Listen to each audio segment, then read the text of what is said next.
battling the relentlessly negative doom and gloom news media.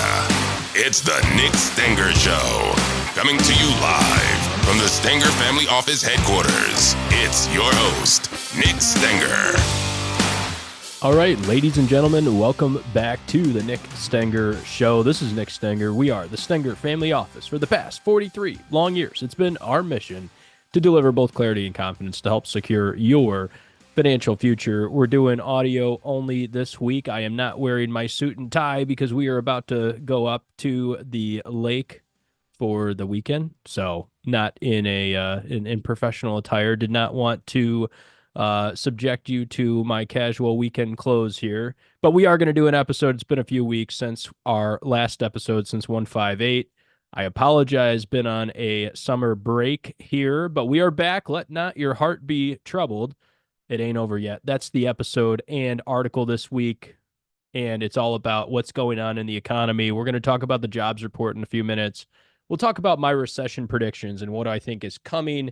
And I do want to also talk a little bit about Kamala's tax plan. We'll talk a little bit about politics and what is coming here in November and what to do, given all the doom and gloom, all the negativity, all the relentless bad news that you see. How do you keep a positive view on the future? So we'll get into it. I do want to just turn your attention before we jump into Investor Day, coming up very quickly before you know it, November 7th and 8th. If you're on our distribution list, if you're on the mailing list, you got a mailer, physical mailer, that came out probably last week or even this week to you, and that was inviting you to Investor Day, November 7th and 8th, downtown Naperville at Hotel Indigo, and the Agricultural Center, the Innovation Gateway at Naper Settlement. You want to make sure you get to that. I will tell you, just as I promised a few weeks ago, we are almost full on it. We are at about 78%, almost 80% capacity. I think we actually had to rent a few extra tables just to get the current capacity to work for the room. We upgraded our room to the big room, and I believe we've got maybe 10 or 15 more spots max left. So if you are planning on coming to this, if you're planning on coming to Investor Day, make sure you get it on the calendar ASAP because it will be full. Probably my guess, we will send one more email out to you maybe in the next week or two as a last reminder, and that'll be the end of the registration for 2025 Investor Day, which of course is this November. So make sure you get on the invite November 7th and 8th downtown Naperville right after the election, and we'll be talking about what to expect in the new year in 2025.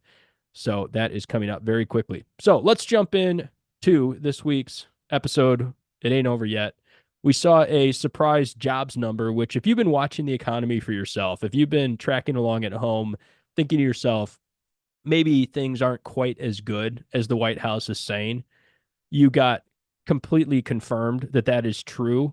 This past week, you saw that the U.S. added 818,000 fewer jobs than previously reported. This is a huge miss. We used to revise down by maybe a couple thousand a month, maybe 10, maybe 20,000 a month.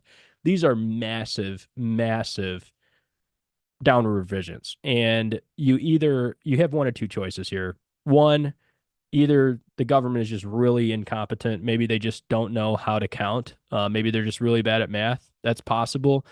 Number two is they were trying to fudge the numbers. I mean, I think that is a real possibility here that we just are not getting accurate data. And I put out a post on LinkedIn the other day that said it's kind of like communist China. It's you just don't know exactly what kind of data you're going to get.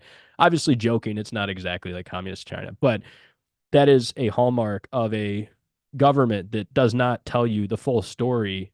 It is crazy that we're having the revisions to the level we are. This is not a normal revision. Now, is this the worst thing in the world for the stock market? Is it horrible and awful? Does it mean the sky's going to fall? No, it's actually the opposite. And actually what it does, and you saw this today if you watched the Fed meeting in Jackson Hole, I watched the whole speech. Jerome Powell talked about how they are going to pivot. They are going to start cutting rates. I don't know how aggressively they're going to cut, but the market is pricing in a chance, actually a pretty good chance, that we cut almost 1% in September, which I do think they should. Right now, the bond market, remember the bond market leads the Fed. The Fed thinks they lead the bond market. It's really the other way around. The market tells the Fed where it's going to go. And the bond market now, if you look at the 10-year treasury, is down to 3.81%, which is really pretty reasonable. I think that's where it should be. And I think the Fed is going to get down to that level. They might not get there overnight, but if they do cut a 0.5%, they're going to be in the mid fours, kind of mid to high fours. If we do get 1% of rate cuts, which I expect by early 2025, now you're looking in the low fours, and it's very possible you're going to see the Fed cut back down to that sub 4 level. And if they do, that's a pretty reasonable point for rates to be. You can argue the merits of, is inflation to come roaring back? Is the Fed going to pull another repeat of the Arthur Burns years where they had to aggressively, Paul Volcker had to aggressively come in and fight inflation? Inflation came roaring back in the 80s. Is it possible? Sure. But I do think sub 4 is going to give the economy a little bit of extra relief that it needs. And one of the reasons for this is because a lot of these rate cuts, a lot of Fed action or inaction becomes a self-fulfilling prophecy. They basically at the beginning of COVID said inflation was transitory. Don't worry about it. It's going to be here today, gone tomorrow. They were so wrong about that. But companies that believe them actually instituted policy and behavior to go along with what they took from the Fed. And you could say that that's their own fault. Maybe they should have not believed the Fed. We certainly didn't. We said that inflation wasn't going to be transitory. We took the bond duration for our clients down to literally 30 days in April of 2021 because we were printing so much money in the economy. And the companies that did not understand this, they didn't understand or remember their basic econ class, Milton Friedman, inflation always and everywhere is a monetary phenomenon. What does it mean? Too many dollars chasing too few goods. And they made decisions. They made hiring practices. They expanded. They took on debt based on the idea that interest rates wouldn't go up. You saw Silicon Valley Bank literally went under because they took all their bond durations out to 30 plus year duration at 1% yields. And all it took was for a small move in interest rates. And all of a sudden they got wiped out on their bond valuations. Same thing with First Republic, same thing with a number of regional banks that are seriously struggling still to this day.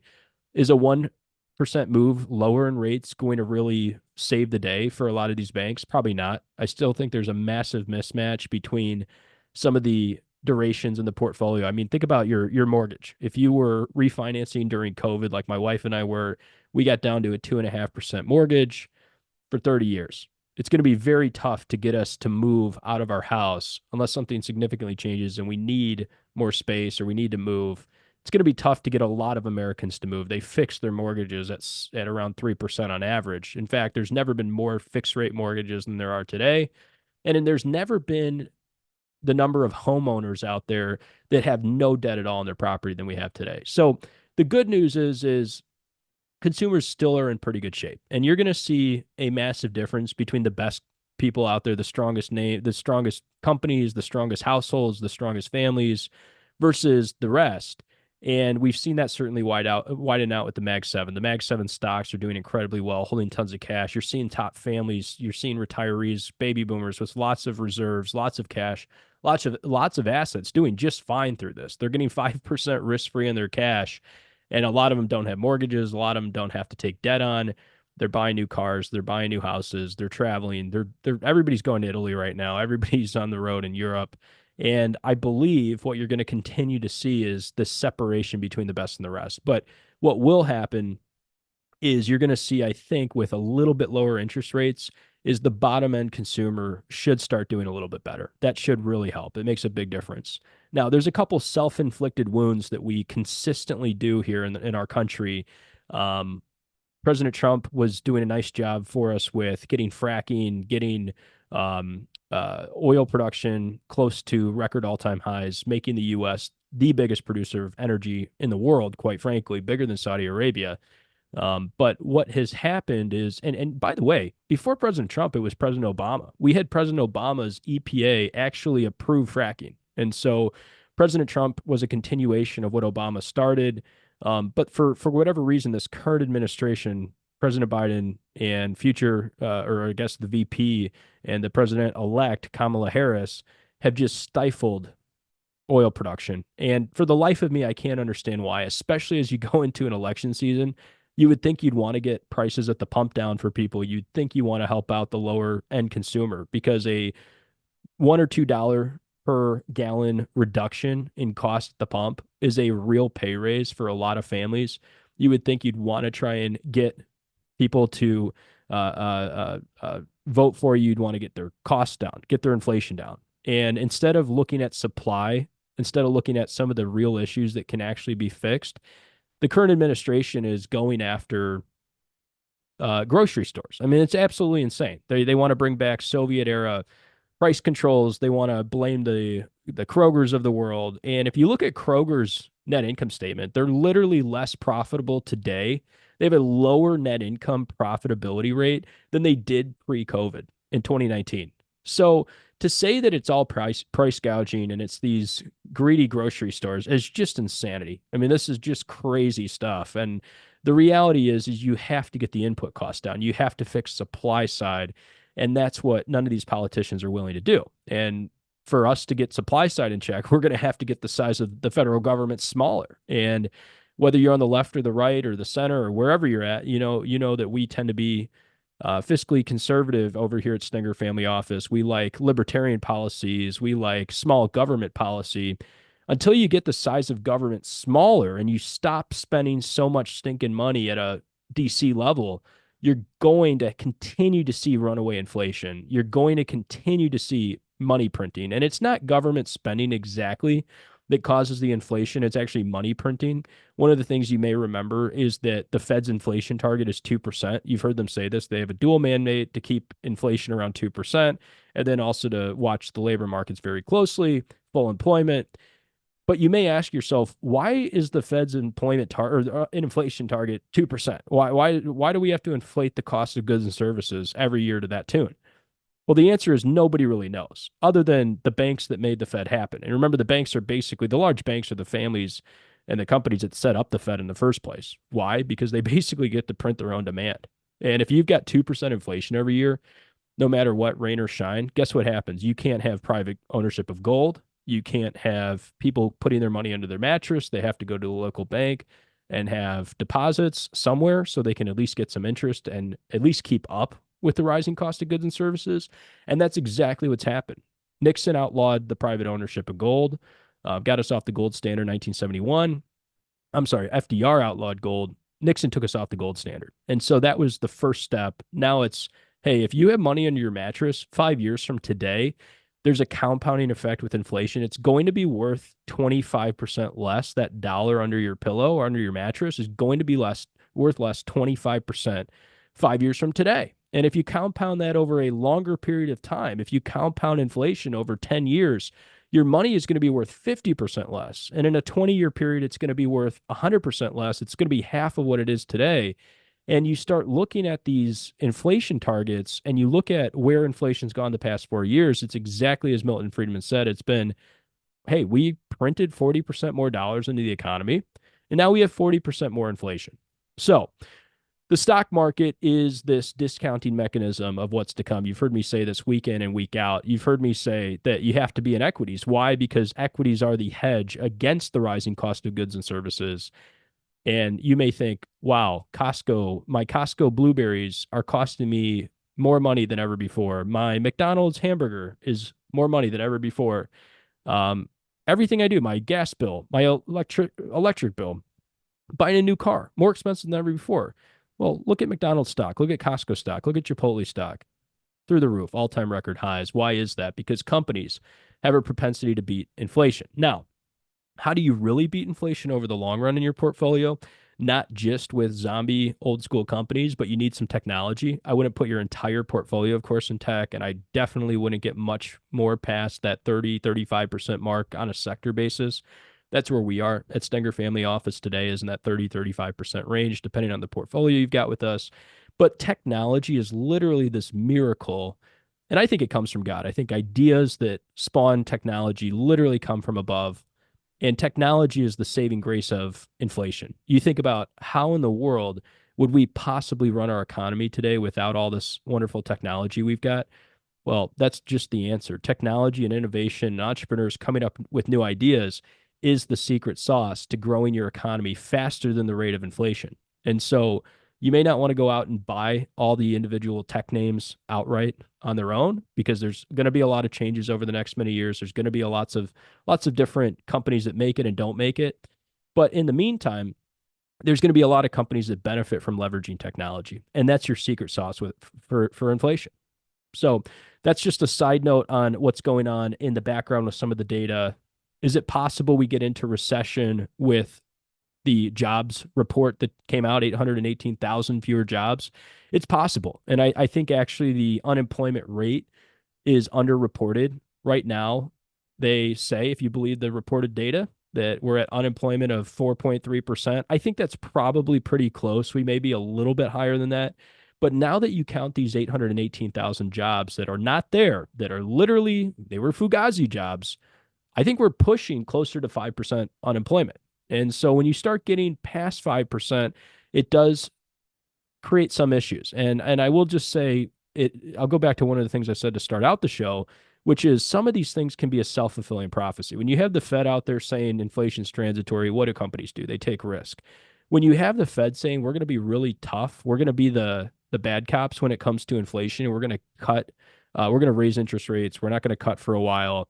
What also happens on the other end is companies can get very, very concerned and worried in the short term, and that leads to real decision making. And so one of the things that companies have been doing for the past couple years now with higher inflation is they've been really watching hiring, they've been watching growth, and again, it can become a self-fulfilling prophecy that you say, all right, rates are high, we're going to pause, we're going to wait, we're going to see what happens. And because of that, we're not going to grow. We're not going to expand. We're not going to build that new factory. We're not going to go hire those extra 1,000 people. In fact, we're going to do the opposite. We're going to preventatively start cutting. You saw Dell laid off 15,000 people or something like that. You saw Cisco do another round of layoffs. You've seen a lot of these companies that are watching AI, they're watching technology, they're saying, how can we optimize our workforce? And they're being careful. And so could that turn into a recession? Absolutely.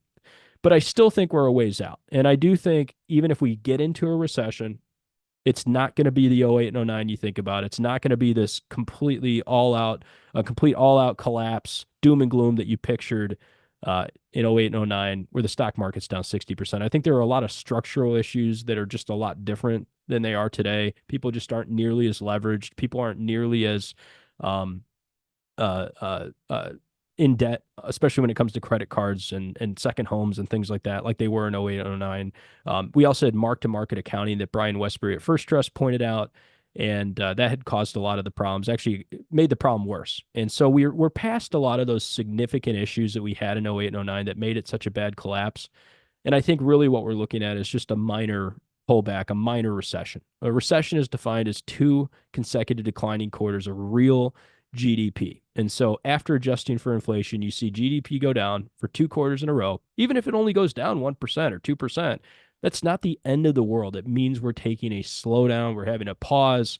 And I do think that's possible. I don't know if we call it this year. It's an election year. Remember, we had a pullback like that. We had a technical recession in 2022. If you were following our show, we called it. We said it was a technical recession. Nobody else said anything about it. The media didn't say it. The National Bureau of Economic Research didn't say anything about it because thankfully it didn't coincide with massive layoffs. But the market, which again is this forward-looking discounting mechanism of what's to come, which means what is bad in the future that we think is coming 6 months from now, literally gets priced in right now, 6 months or a year in advance. Well, the market said in 2022 that we had a recession. The stock market was down 22, 23%. Tech stocks were down 30% in 2022. Some were down a lot more than that in anticipation of a recession. And that's, I think, what we had. And so just using statistical analysis and averages over the past 200 years, it's not that likely we run into another recession right this second. It's probably going to be a little bit. We're probably a little ways out. But what it would take is you see massive, massive, massive layoffs. And so far, we haven't seen mass layoffs. We've seen some companies that have just been bloated, that have overhired. They are trimming back a little bit. They're like, Facebook, for example, Meta. They had people who were the vice president of Goat Yoga. And then when interest rates went up, they're like, you know what? It turns out we don't need a vice president of Goat Yoga. And that person's position has been eliminated. So we're coming back to reality on some of these things We had a podcast just, I believe it was 8 or 9 days ago now. You can go watch it on YouTube with Tim Urbanowitz from Innovator ETFs, our show called Bullish that we do, myself and Sam Hardy.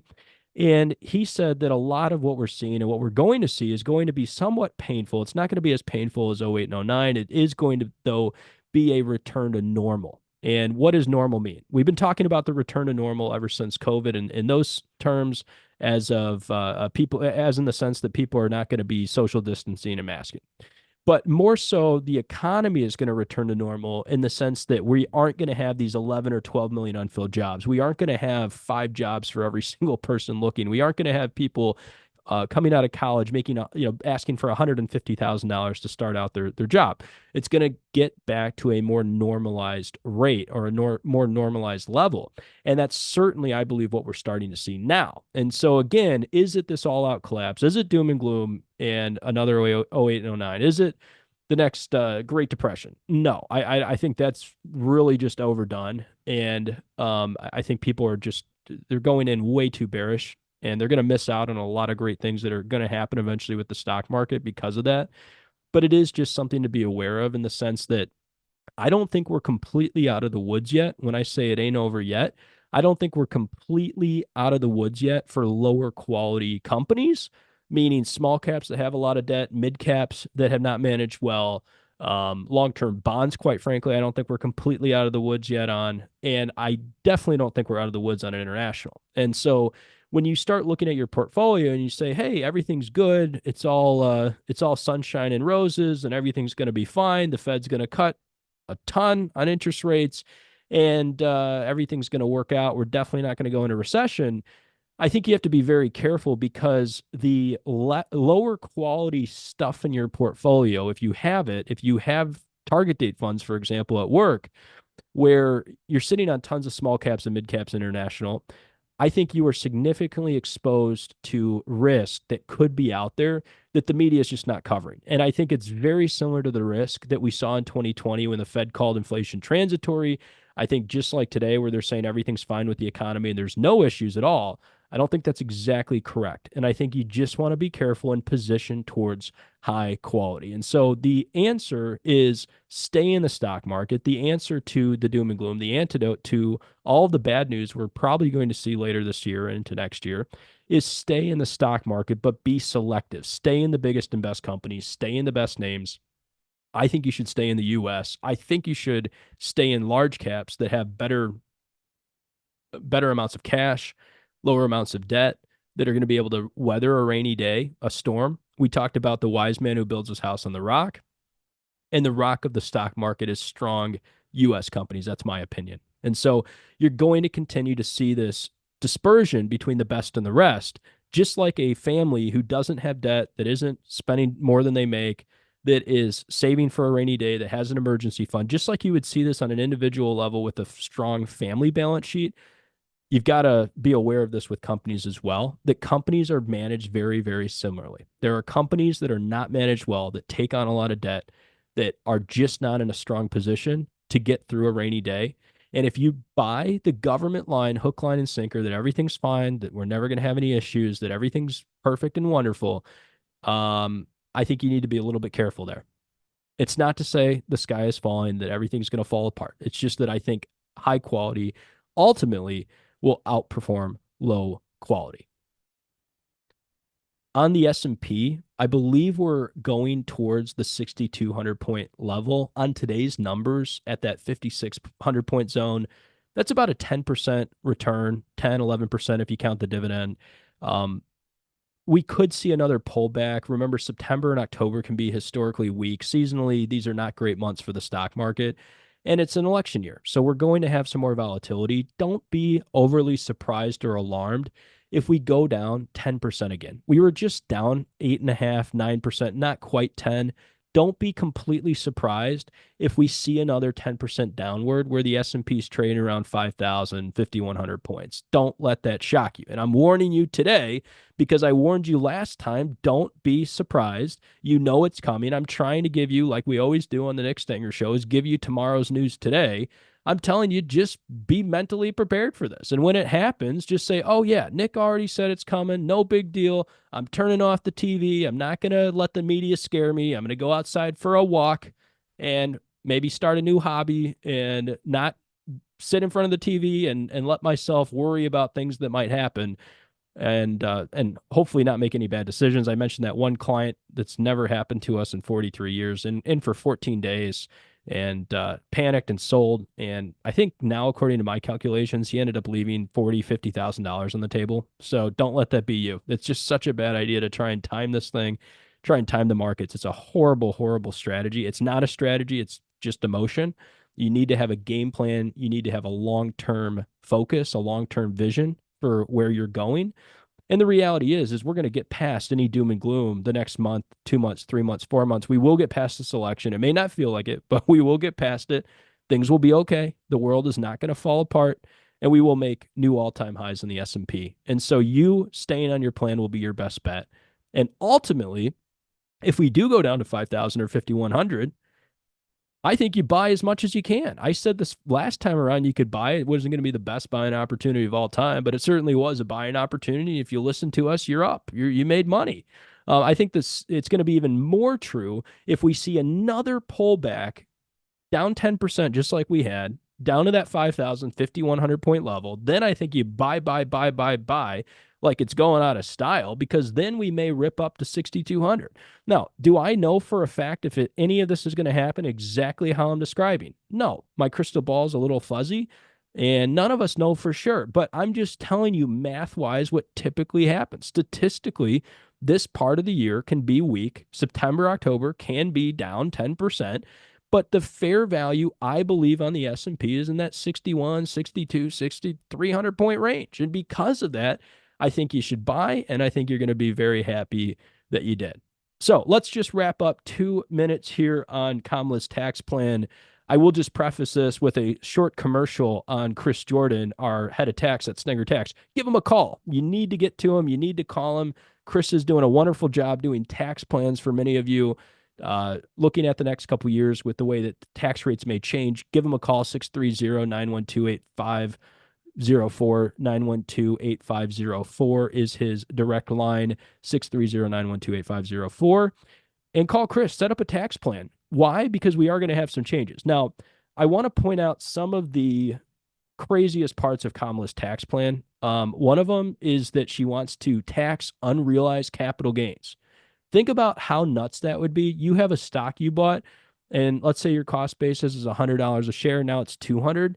So now she wants you to sell some of that stock and pay the government a tax on unrealized gains. I mean, this is crazy. So you're telling me when we lose money on a stock, you get to take a loss on unrealized losses? It's pure insanity. It's not going to happen. So don't stay up all night worrying about that one. I think it's just ridiculous. They're not going to do it. They probably will get their way if she wins, and assuming you don't have Republicans, at least in one of the other branches of government, we're probably going to 39.6% on the top marginal tax rate. You're probably going to 28% from 21 on the corporate tax rate. And then the biggest one is if your estate is over the $15 million mark, I think we are going to drop from $30 million in lifetime estate exclusion, money you can pass to kids tax-free, down to that $15 million zone. So that doesn't affect tons and tons of people, but it does affect many of our clients. So something to be aware of. And then the other thing, too, is they're talking about removing the tax on Social Security wages. It's in that $170,000 zone that they tax you 6.2% on.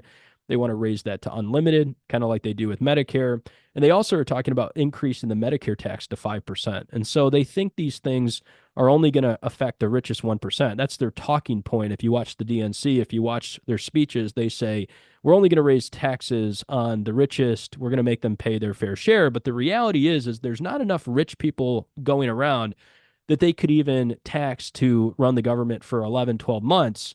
In fact, they could confiscate every single billionaire in the United States money. Just take it away completely. Forget about taxing it. Forget about wealth tax or any of this other stuff. They could just confiscate it. That would run the government for a whopping 12 months. So there's not enough money to go around. They are going to come after middle class. They're going to come after upper middle class. and you should be prepared for it because there are some things you can start working on today. There's some easy strategies you can start using to make sure you're prepared for some of this. I don't think it's all going to get passed. And if the market did think it was all going to get passed, market would be down right now. I think if you had the possibility of Kamala in the Oval Office, you had Democrats in the House and the Senate, I do think that's a very negative scenario for markets. I think you're looking at a very similar situation to Argentina, not Argentina, the opposite of Argentina, which is Mexico. Claudia Sheinbaum, a socialist who got elected, market was down 22%. The opposite happened in Argentina where Javier Milei was elected. And I'm not endorsing any of these people. I don't really know much about them, quite frankly, other than they have policy that markets like. And so you can believe that small government and good policy leads to good outcomes or not, but the market's going to tell you exactly the reality and the truth of the matter. And the truth is that markets like good policy. So you saw good policy in Argentina, markets did well. You saw bad policy come out here in Mexico, or the expectation of bad policy, and the markets went down. So why is the market up still? Why are we still up 17, 18% year to date? Because I don't think that's a large possibility. I think more likely than not, we're going to have divided government this fall, this November, and that's a good thing for markets. You cannot try and time this out. You cannot sit there and try and get in and get out and know when to hold them and know when to fold them. You're not going to be able to do that successfully over the long run. And so instead, I would be focused on companies innovating, producing profits that will eventually drive the S&P to 62, 6,300 points, a new record all-time high. And so, yes, we are watching things very closely in the short run. I think there's probably going to be some downside over the next couple months. But when it's all said and done, that first year of the election cycle, which is next year, tends to be a very positive year as we get certainty in the market, we get some gridlock, and I think you're going to be very happy you stayed on your plan. So do not fear. We don't know what the future holds. We know it's going to be uncertain, but we also know stocks climb a wall of worry. Staying the course is your best bet. Again, register for Investor Day, November 7th and 8th. If you want to talk taxes, give Chris Jordan, our head of tax, a call. Register for Investor Day. Give Chris a call. We'll see you next week, episode 160.